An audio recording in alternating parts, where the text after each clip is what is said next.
bien, mesdames et messieurs, nous en sommes maintenant à votre capsule divertissement et toujours un grand plaisir d'avoir avec nous en studio Jocelyne Cauvier. Bonsoir, Jocelyne. Bonsoir. La suite de la semaine dernière cette semaine. Exactement. Donc, la semaine dernière, on parlait de la conquête spatiale, première partie. Cette semaine, c'est la revanche. C'est la revanche. Donc, on s'est attardé plus sur la conquête de la Lune. On avait un petit peu la course entre les États-Unis et l'Union soviétique. Là, maintenant que la Lune a été conquise, on va se concentrer plus sur les autres explorations qu'il y a eu par la suite. Donc, la partie 2. La partie 2. Ça risque d'être fort intéressant. Donc, on débute avec le 3 décembre 1973. C'est la sonde Pioneer 10 des États-Unis. C'était le premier survol de Jupiter. C'était quand même un exploit pour l'époque. Donc, je remarque le point noir en plein centre. Il ne faut pas paniquer, non? Non, c'est une lune de Jupiter qui en a beaucoup. Donc, c'est rien de paniquant. Bon. Ensuite, le 5 février 1974, la première photographie de Vénus de l'espace. C'est la sonde Mariner 10 des États-Unis. Donc, Vénus qui ressemble énormément à la planète Terre, mais il ne faut pas confondre les deux.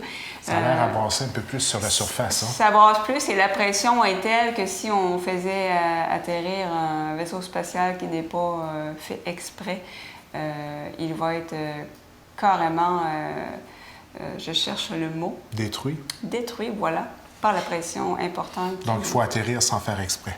Donc, c'est pas un milieu très, très hospitalier, c'est aussi la planète la plus chaude du système solaire. C'est pas un milieu très invitant. Quand on parle de pression, on parle vraiment là, atmosphérique, là, qui vient faire une telle densité que ça pourrait écraser, disons, dans un langage plus simple, le métal utilisé s'il n'est pas adéquat. Exactement. Donc, on ne va pas là qu'une boîte en carton. C'est pas mal ça. C'est en plein ça. C'est pour ça qu'on explore plus la planète Mars, qui est beaucoup plus hospitalière que Vénus. J'imagine. Ensuite, le 29 mars 1974, donc, c'est toujours la sonde Mariner 10 des États-Unis. Premier survol de Mercure. Des boys. Donc, lorsqu'on voit Mercure, ça ressemble énormément à la Lune, hein, parce que... Ça semble aride. Oui, il y a beaucoup de cratères d'impact. Ben oui, hein? Oui. Donc, souvent, là, quand on regarde vite, il y a beaucoup de photos de Mercure qu'on croirait que c'est la Lune.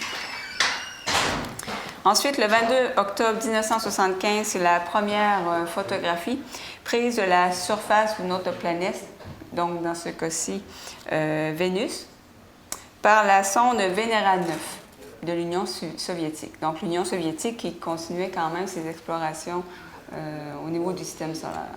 Ça semble avoir de l'eau, hein? Oui, bien, l'apparence, hein, parce que veut pas, on fait toujours un peu la comparaison avec la Terre. Ce qu'on connaît, d'ailleurs. Notre référence. Donc, on voit 490 degrés Celsius. Non, mais c'est incroyable. Donc, quand je disais que c'est un milieu très peu hospitalier, pour envoyer des sondes qui peuvent se poser comme ça, évidemment, on travaille très fort pour qu'elles puissent supporter la température et la pression importante. Impressionnant. Donc, tu sais, ça a l'air simple. Des fois, on a envoyé quelque chose sur la Lune, on va l'envoyer sur d'autres planètes. Mais chaque planète a ses propres caractéristiques dont il faut tenir compte. Comme on le disait dans la première partie, et aussi gérer l'atterrissage et tout ça. Là. Oui. En soi, c'est suite à plusieurs impacts qu'on a réussi à faire un atterrissage convenable, disons. Là. Je vous raconte les bons coups, mais évidemment, il y a eu pas mal de sondes perdues dans l'espace qui se sont crachées. On a perdu le contact, donc... Et il vaut mieux pas savoir le budget qui est associé à ça. Oui. Le 17 avril 1976, donc c'est le survol le plus près du Soleil, 43 432 millions de kilomètres, quand même pas mal de kilomètres. C'est la sonde Helios 2 de l'Allemagne de l'Ouest et des États-Unis. Donc, vous voyez un petit peu la trajectoire. Le cercle bleu, on parle ici d'une association entre l'Allemagne et les États-Unis, j'ai bien compris? Oui, ça arrivait souvent au niveau de l'exploration spatiale. Évidemment, les coûts sont très importants et certains pays ont certaines technologies que d'autres pays n'ont pas, sont plus spécialisés. Donc, souvent, les pays vont s'allier. Alors, sur l'image que vous venez de voir, si on peut la remontrer, le cercle bleu, c'est l'orbite de la Terre, évidemment le Soleil au centre. Vous avez les orbites de Vénus et Mercure. Et ce que vous voyez en vert et en rouge, c'est les sondes qui ont été près du Soleil. Donc, vous voyez un petit peu plus loin que Mercure, entre Mercure et le Soleil. C'est quand même près. Oui, tout de même incroyable. C'est relatif, évidemment, parce que le soleil étant tellement chaud, on ne peut pas s'approcher trop non plus. J'étais pas au courant qu'on s'était approché d'aussi près, d'ailleurs, du soleil. Oui, quand même, puis 1976, qui est quand même un exploit pour l'époque. Ensuite, le 20 juillet 1976, c'est le premier atterrissage en douceur sur Mars, la sonde Viking 1 des États-Unis. Ça, je me souviens, ces photos-là. Dans la première émission, je parlais d'un livre que j'avais pris à la bibliothèque sur Mars. C'était ça. On a un site sur la Terre qui ressemble beaucoup à Mars, même qui est utilisé pour certains... Je ne connais pas le nom du désert en soi. Est-ce que ça se peut que c'est en Arizona, je crois, ou...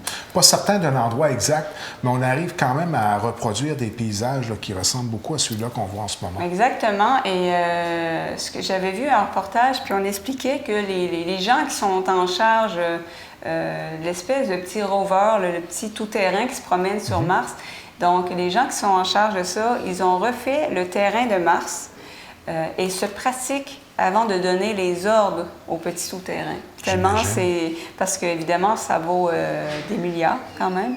Puis pour éviter les rochers, etc., donc on se pratique. Il y a quelqu'un avec une télécommande qui se pratique à franchir les obstacles. Et lorsqu'on décide de la trajectoire parfaite, on envoie les données à la planète Mars. Donc, c'est ça, c'est fait à distance comme ça, mais on fait des pratiques tellement, c'est extrêmement précis, on ne peut pas se permettre non plus de perdre l'engin. Je serais tout de même curieux de savoir le temps de réponse entre les commandes, la réception et la mise en place de la commande en question. Il y a un délai entre, mon Dieu, je me souviens plus, il y a un délai de quelques minutes entre la commande et ce que le tout-terrain va faire. Je me souviens plus exactement. Donc, tout de même, on ne parle pas de quelque chose qui est tout à fait... C'est pas fait en direct. Donc, on doit être très prudent. Là. Il y a toujours un décalage lorsqu'on envoie Ça doit être stressant, hein? On fait le geste, on envoie la commande, après ça, on prie. Parce qu'il n'y a pas de dépannage routier sur Mars. Non, donc, non, pas du tout. CA Québec ne se rend pas là. Ils sont bien open à donner un bon service, mais ils ne sont pas rendus là encore. Fait que si tu plantes ton petit tout-terrain, c'est ça. C'est des milliards. Catastrophe. Et voilà. Ensuite, le 1er septembre 1979, donc c'est le premier survol de Saturne par Pioneer 11 des États-Unis. Donc, on voit une des lunes de Saturne. Et très impressionnant, l'anneau, là, moi, la première fois que j'ai vu au télescope, c'est indescriptible. Oui, parce que ça peut faire la force gravitationnelle, hein? Ouais, c'est bien ça. Donc, qui retient les anneaux. Puis les anneaux, ce n'est pas quelque chose de solide, ce sont tous des petits débris. Ben oui. L'illusion d'optique. On a l'impression que c'est un anneau que c'est solide. des masses en soi, mais effectivement, c'est des débris dans le fond. Oui, exactement, qui tournent autour de la planète. De façon constante. Oui. Ensuite, le 12 avril 1981, premier décollage d'une navette spatiale réutilisable. Donc, c'était la navette Columbia aux États-Unis. Donc, on voit à l'écran, c'est un Boeing qui est fait spécialement pour la transporter du lieu de décollage, au lieu d'atterrissage, etc. Évidemment qu'elle est trop grosse pour entrer dans la soute, donc on a patenté quelque chose comme ça. Et les navettes, il y en a eu quand même plusieurs. La première, c'était Enterprise. On a l'impression d'être dans Star Trek. La première, Enterprise, c'était un prototype qui n'a pas été dans l'espace. Après, il y a eu Columbia, qui s'est désintégré en revenant sur Terre avec les astronautes à bord, malheureusement. Il y a eu Challenger, qui a explosé, comme on le sait aussi. Puis ensuite, il y en a eu d'autres. Il y en a eu de mémoire Discovery, Atlantis et Endeavour. Donc, c'est toutes les navettes spatiales réutilisables qu'il y a eu pour l'exploration spatiale. Donc, la NASA qui a terminé ce programme-là, qui là se dirige plus vers la planète Mars pour essayer de... Puis est-ce que je me trompe en disant qu'on est en train de travailler justement sur une nouvelle génération d'appareils permettant le déplacement dans l'espace? Exactement, parce que la mission vers Mars, c'est vraiment autre chose que la Lune, c'est beaucoup plus loin. Donc, il va falloir... Il y a pas mal de problèmes à régler, entre autres la durée que tel voyage peut prendre. Donc, c'est là-dessus que travaille la vitesse de distorsion n'est pas encore accessible, malheureusement. Voilà, donc on n'a pas encore la technologie des Star Trek. Tout à fait. Ça viendra peut-être. 24 janvier 1986, premier survol d'Uranus par la sonde Voyager 2 des États-Unis. Donc, bon, évidemment, on ne voit pas beaucoup de détails. 1986, année, je crois, où Challenger a explosé, si je ne me trompe pas. Oui, bien c'est ça, j'arrive justement. Tu as une très bonne mémoire. Ben, je me rappelle de ce que je faisais à ce moment-là. Ah, moi aussi, c'est ancré dans ma mémoire. Ah, là. Oui? Ouais, quand je regardais j'étais dans le salon chez moi et j'ai vu ça, ça m'a vraiment marqué parce que j'avais vu en direct. Tu l'as vu en direct, toi, en plus? Je comprends pas tout de suite ce qui se passe. Ah, vraiment pas. Puis personne ne comprenait d'ailleurs, même ceux qui commentaient au moment où ça s'est passé. Au début, tu demandes ce que c'est supposé faire ça. Ben, c'est ça, à un moment donné. Puis je me souviens, on disait qu'il y avait une professeure d'école parmi les astronautes. Exact. Ça m'a vraiment, vraiment marqué. Puis tous les étudiants étaient en train de regarder ça live à la télé quand ça s'est passé. Puis nous j'étais à l'école primaire à l'époque. Non, ça a été vraiment quelque chose de marquant. C'est quelque chose. Ça, puis la mort de Gilles Villeneuve, là, c'est des moments que je ne sais pas pourquoi, là. C'est sûr que les événements de septembre 2001 aussi, on se rappelle tout où on était. Oui, j'étais à l'école des pêches. Ça, c'était traumatisant en ce moment-là, tout de même. Oui, le Challenger, ça a été quelque chose. Puis, donc, c'était en 86. On va voir l'image suivante, le décollage qui se passait quand même bien. Toujours tout aussi spectaculaire. On ne s'attendait tellement pas. Oui. Ah oui, ça a pris tout le monde. Puis on a été plusieurs secondes à espérer que c'était pas ça qui était arrivé. Hein. Oui, puis c'est quand même surprenant qu'avec tous les décollages qu'il y a eu, qu'il n'y a pas eu plus d'incidents que ça, parce que c'est une technologie, ne veut pas... Mais ils sont assis carrément sur une bombe pour réussir à se propulser à l'endroit voulu. Là. Alors, c'est du carburant. Là. Ils sont assis sur une bombe, carrément. Oui, carrément. Donc, c'est extrêmement risqué. La moindre petite chose, le moindre débris peut faire tout rater. Donc, c'est quelque chose. Là. C'est tout un métier, astronaute. Gestion du risque. Hein? Oui.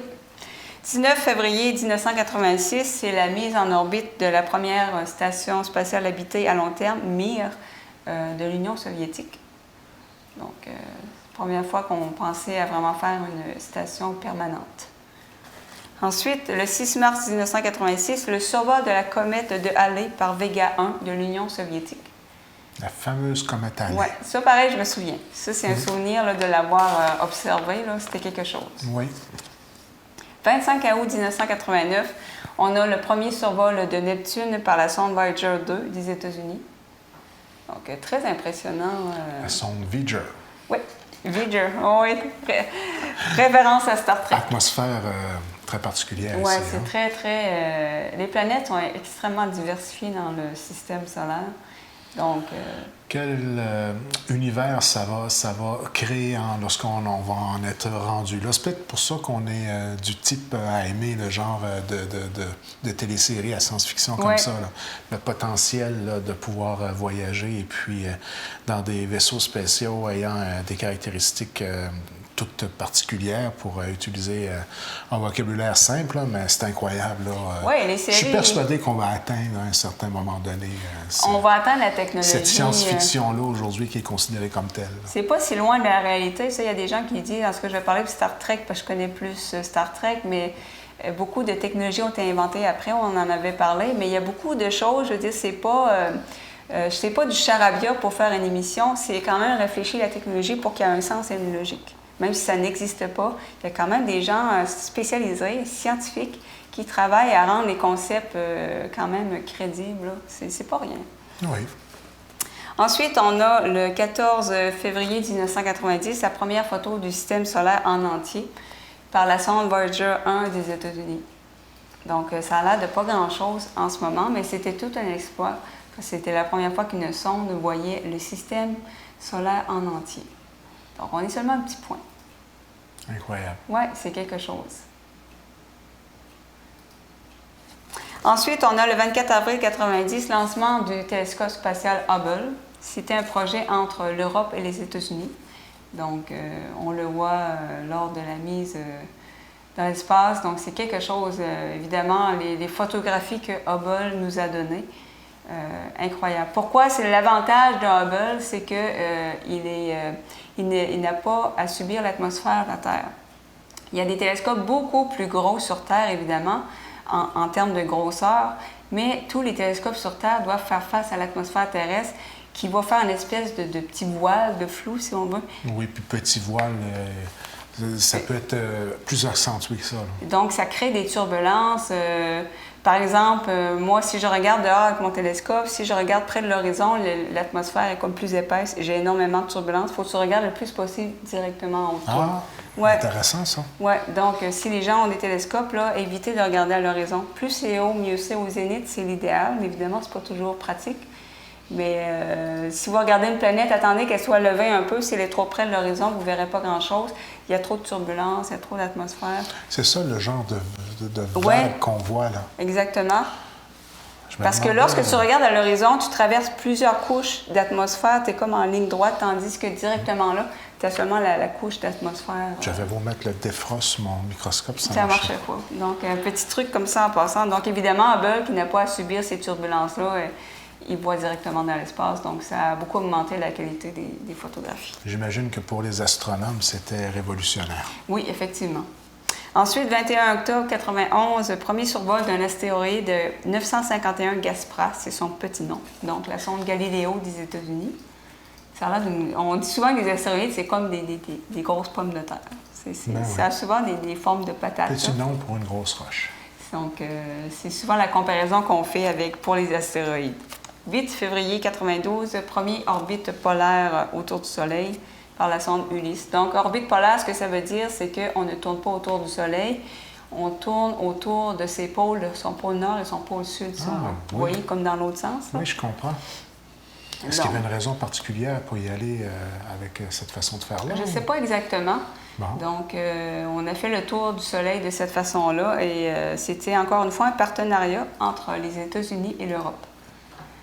Donc, plusieurs pays qui mettent leurs forces en commun.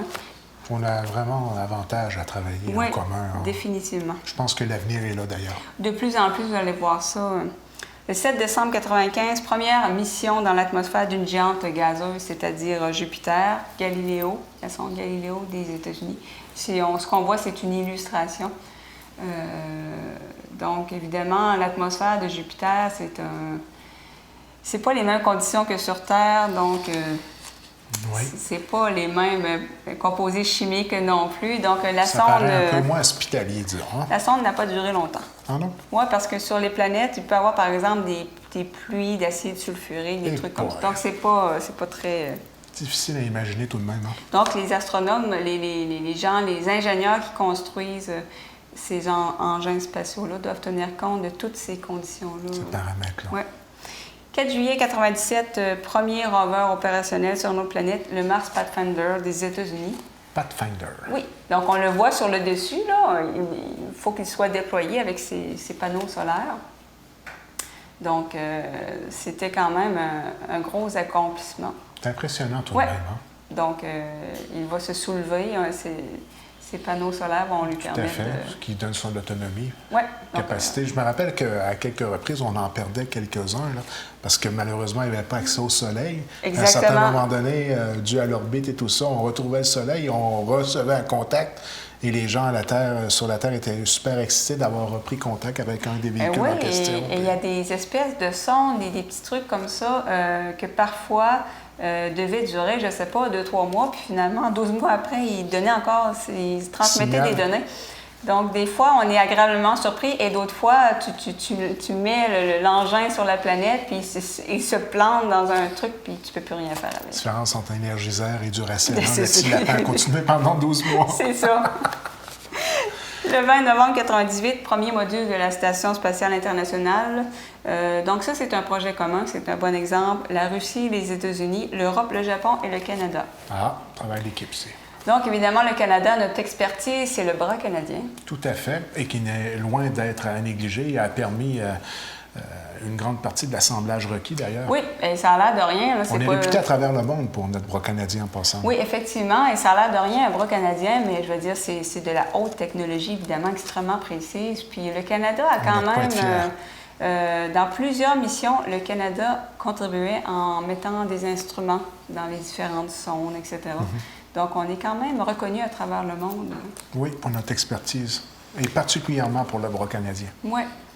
Ensuite, 12 février 2001, on a le premier atterrissage sur un astéroïde 433 Eros. Mon Dieu, je pensais que c'était du domaine de la fiction. Oui. Sérieusement? Oui, on a vraiment un atterrissage carrément sur une comète. C'est la NIR Schumacher USA. Schumacher. Oui, ça, ce n'est pas une comète, mais plutôt un astéroïde. Donc, encore ma patate de tantôt, là. Donc, on a fait un atterrissage en douceur là-dessus. Il faut le faire, là. Ah, c'est quand même quelque chose, c'est tout un exploit. C'est incroyable comment les orbites demeurent stables et qu'on puisse, à partir d'un endroit, pouvoir en fixer un autre et de par un calcul mathématique, j'imagine, réussir à s'y amarrer. C'est tout un calcul. Hein? Incroyable. Une erreur de calcul, puis votre son est parti dans l'espace, oubliez ça. C'est incroyable. Là. On est rendu quand même assez précis. 14 janvier 2005, on a le premier atterrissage en douceur sur Titan. De la sonde Cassini-Huygens, donc Europe, États-Unis, Italie. Encore une fois, on s'est mis en commun. Et ça, je me souviens aussi, j'avais regardé en direct lorsqu'on nous transmettait ces images, puis on se demandait, mais qu'est-ce que c'est? Parce qu'on essaie toujours de faire la comparaison avec la Terre, évidemment. Donc, on continue les recherches à ce niveau-là. Donc, on s'éloigne toujours de plus en plus dans le système solaire. Oui, puis c'est dans la nature humaine, non? Oui.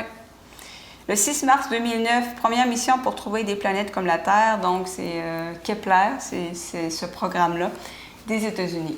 Donc, je ne connaissais pas du tout.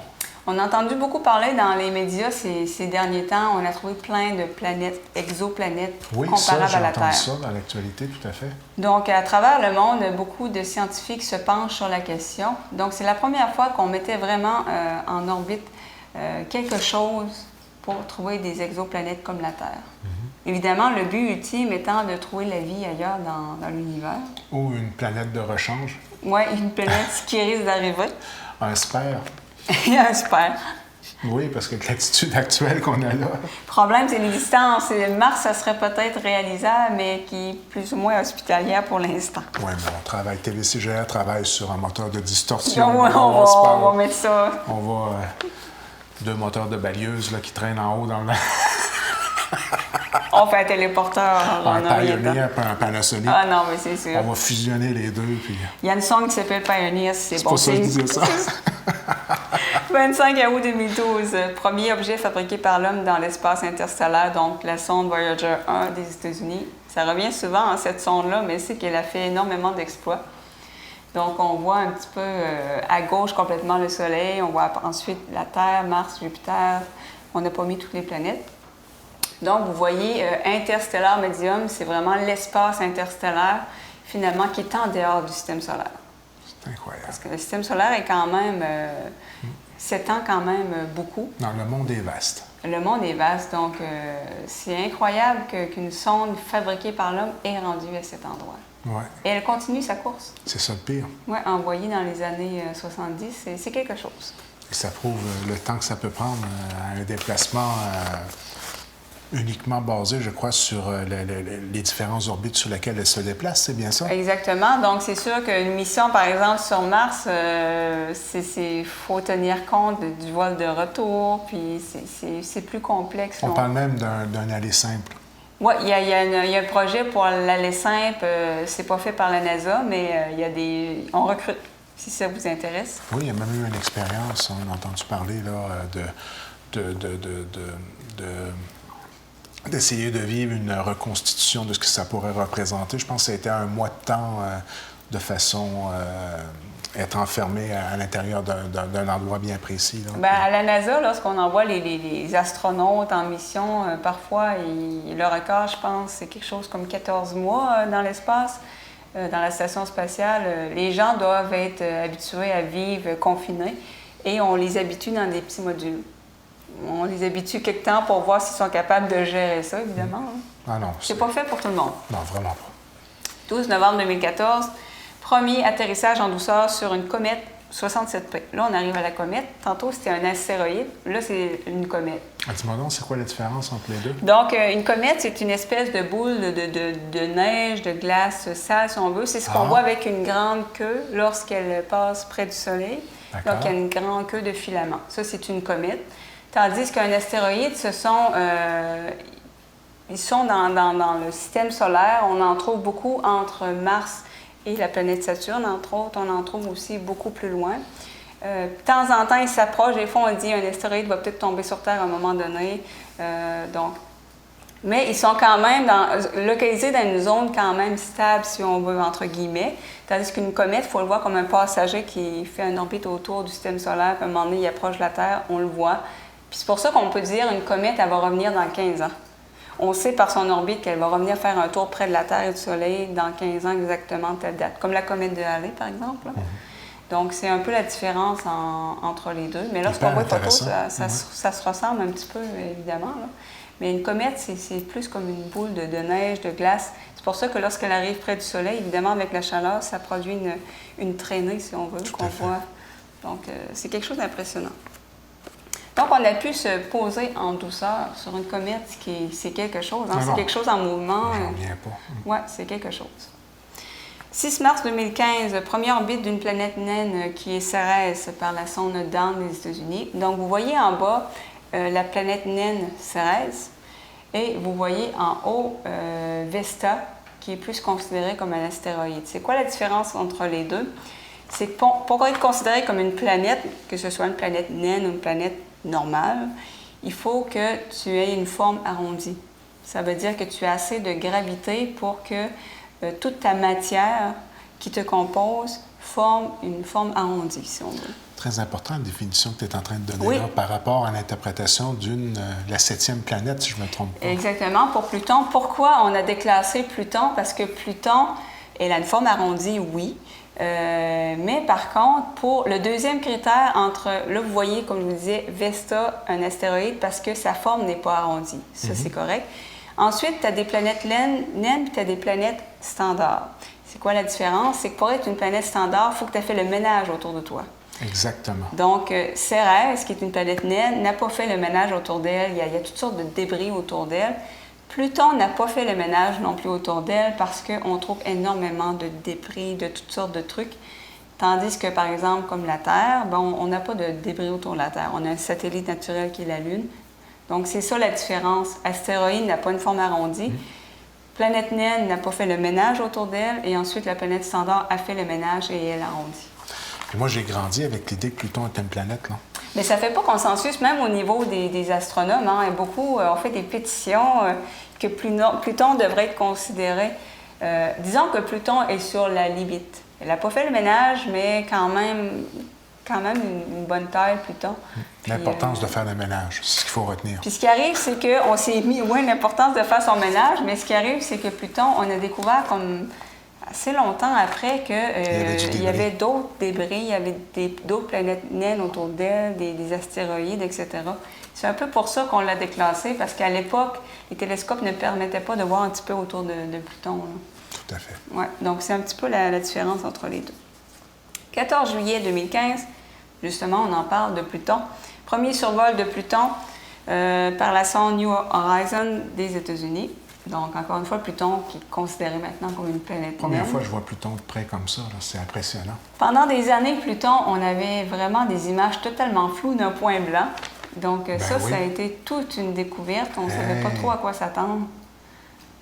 Donc, c'est extrêmement... C'est spécial. Ouais, c'est très impressionnant de voir... Cette image-là, je ne l'avais jamais vue. Oui, donc c'est très récent, là, 2015. Ah. Donc, c'est tout un accomplissement là, de voir Pluton avec autant de définitions et de détails, de résolution. Et puis, je termine dans le futur, finalement, début 2030. Donc, on pense envoyer un être humain en orbite autour de la planète Mars. C'est la NASA. Donc, ce que vous voyez, c'est que eux, leur programme, c'est en 3 étapes. Donc, jusqu'en 2020, on travaille beaucoup autour de la Terre en orbite, par exemple, avec la station spatiale. On fait beaucoup d'expériences en prévision d'aller sur Mars. Donc, il y a beaucoup d'expériences à faire pour voir les possibilités, ce qu'on peut faire, ce qu'on peut inventer. La deuxième étape, ensuite, c'est l'image suivante, de 2018 en 2030. Là, on pense faire des missions autour de la Lune, encore une fois, pour tester un peu le matériel.